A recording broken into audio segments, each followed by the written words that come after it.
근육을 살리려고 운동을 하는 건데 운동을 하면 할수록 근육이 빠져나가는 분들이 있습니다.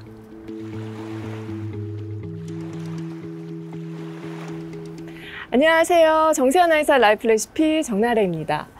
건강관리에 있어서 우리가 운동이 중요하다는 것은 많은 분들이 이미 다 알고 계실 거라고 생각이 됩니다. 어떠한 운동이라도 안 하고 그냥 가만히 있는 것보다는 도움이 되지만 운동도 과유불급인지라 지나치면 오히려 손해를 보게 되는데요. 특히 노화로 이 근육이 줄어드는 30, 40대 이후부터는 근육을 살리는 운동을 해야 하는데 잘못된 운동 습관으로 있던 근육이 오히려 빠져나가고 있다면 이건 정말 안 될 말이죠. 그래서 오늘은 운동할 때 근육을 줄어들게 하는 꼭 피해야 하는 최악의 운동 습관 3가지를 알려드릴게요. 근손실을 부르는 최악의 운동 습관 첫 번째는 오버 트레이닝입니다. 말 그대로 과하게 운동하는 것을 말하는데요. 실제로 이런 분이 적지 않게 있습니다. 더 많은 운동을 할수록 더 많은 체지방이 감소되고 건강상의 이점이 더 많을 거라고 믿는 분들이에요. 특히 요즘에 이제 걷기 운동이 활성화되면서 걷기를 오버 트레이닝 하시는 분들이 있는데 제가 어떤 몸에서 만난 60대의 CEO 분이 계셨어요. 걷기 운동 예찬을 막 하면서 본인은 하루에 3만 보 정도 걷는다고 하시더라고요. 평소에 이동할 때 차를 타지 않는 것은 기본이고 그렇게 하더라도 10,000보를 채우기가 어렵기 때문에 새벽 4시에 회사에 출근을 해서 4시간 정도 걷고 하루 일과를 시작한 지가 5년이 되셨다고 하셨어요. 여쭤봤는데 걷기만 하고 그 외에 별다른 운동을 따로 안 한다고 하셨으니까 매일 유산소 운동을 4시간씩 하는 경우죠. 자, 그런데 너무 안타깝게도 뱃살은 없었지만 등과 허리가 구부정해서 실제보다 훨씬 나이 들어 보이고 또 근육량이 적어 보여서 운동하는데 하루 4시간을 투자하는 사람이라고는 믿기가 좀 어려울 정도였어요. 여러분, 유산소 운동은 참 좋은 운동이에요. 심폐기능, 혈관 건강, 뇌 건강 증진에 도움이 되고 체지방 감소에 좋은 효과가 있고 또 아무런 운동을 하지 않는 사람보다는 근육, 특히 하체 근육도 단련시켜주는 효과가 있습니다. 자, 그런데 유산소 운동을 과하게 한다면 그것도 이분처럼 아침 공복에 칼로리 섭취가 없는 상태에서 오버 트레이닝을 하게 된다면 아까운 근육이 빠져나갑니다. 운동을 하는 과정에서 지방뿐만 아니라 단백질도 쓰게 되는데 근육에 저장되어 있는 성분을 빼내와서 포도당으로 바꾸어서 쓰기 때문에 근손실이 일어날 수 있어요. 그래서 운동도 무작정 하는 것이 답이 아니고요. 적절하게 해야 체지방은 줄이고 근육은 늘릴 수가 있는데요. 그러려면 운동 시간을 한 적정하게 줄이고 유산소 운동과 근력 운동을 병행해야 하고요.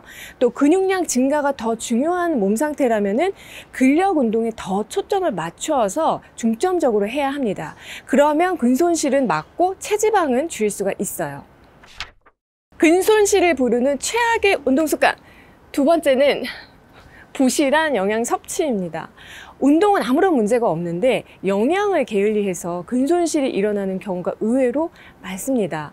다이어트를 위해서 운동을 시작하면서 칼로리 제한을 무리하게 하는 여성분들이 여기에 해당이 되고요.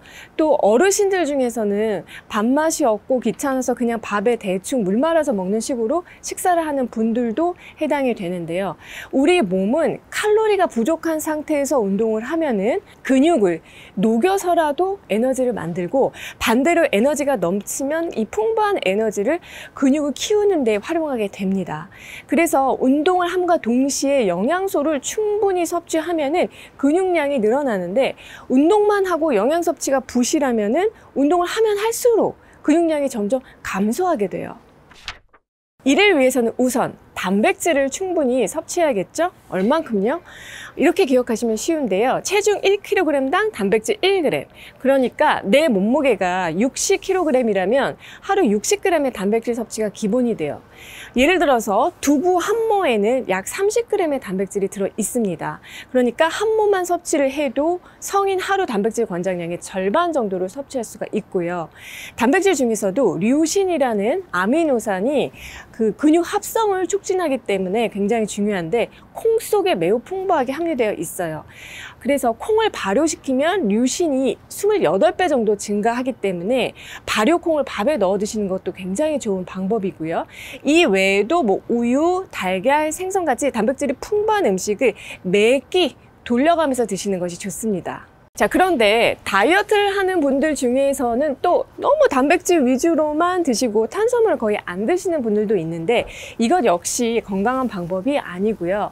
지방이 완전 연소가 돼서 정말 활활 타려면 탄수화물을 꼭 드셔야 해요.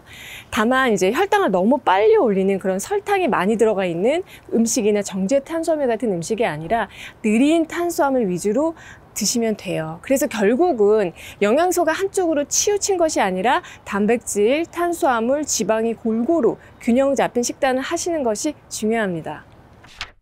근솔씨를 부르는 최악의 운동 습관 세 번째는 짧은 수면 시간입니다.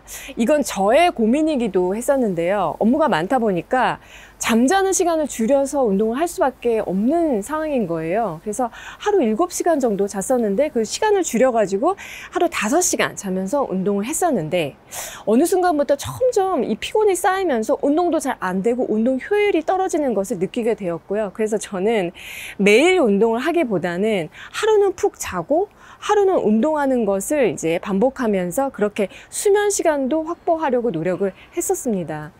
자, 수면 시간이 실제로 근육 생성에 영향을 미칠까요? 이에 대한 실험을 2010년도에 진행한 바가 있습니다. 자, 참여자들을 두 그룹으로 나눠서 2주 동안 동일하게 저칼로리 식사를 하게 했고요. 별다른 운동이나 뭐 충분한 단백질 섭취는 별도로 하지 않았어요. 이런 같은 조건 하에서 첫 번째 그룹은 밤에 8시간 반 정도를 자게 하고 두 번째 그룹은 5시간 반 정도를 자게 한 후에 2주 후 결과를 비교했더니 숙면을 취한 첫 번째 그룹에서는 2주 동안 1.4kg의 체지방 감소와 1.5kg의 근육량 감소가 있었고 수면이 짧았던 두 번째 그룹에서는 0.5kg의 체지방 감소와 2.4kg의 근육량 감소가 나타났습니다. 이에 대해서 전문가들은 수면이 부족한 경우에는 대사량이 떨어지면서 지방은 덜 태우고 근육 합성이 덜 된다는 사실에 주목했어요. 자, 물론 실험의 규모가 작아서 더 많은 연구가 이루어져야 하겠지만 분명한 것은 무작정 잠을 줄여서 운동을 하는 것은 근손실을 부를 수 있다는 거예요. 어찌 보면 너무나 기본적인 얘기인데요. 운동을 할 때는 적어도 이 세 가지만큼은, 그러니까 오버트레이닝, 그리고 영양 섭취에 대한 거 너무 부족한 거, 그리고 수면 시간 부족한 거, 이 세 가지만큼 피하면서 운동을 할 때는 얼마나 어떤 운동을 할지, 그리고 식단은 어떻게 할지, 그리고 언제 잠자리 들어서 언제 일어날지에 대한 계획도 같이 세우면서 해야 근육을 갉아먹으면서 운동하는 불상사를 예방할 수가 있습니다. 여러분, 오늘 내용이 도움이 되셨나요? 우리가 시간을 내서 또 건강 생각해서 운동을 하는데 오늘 알려드린 이 세 가지 때문에 혹시 운동 효과가 반감되고 있는 건 아닌지 한번 체크해 보셨으면 하고요. 앞으로도 운동 꾸준히 건강하게 잘 해 나가셨으면 합니다. 저는 다음에 또 좋은 내용으로 찾아뵐게요.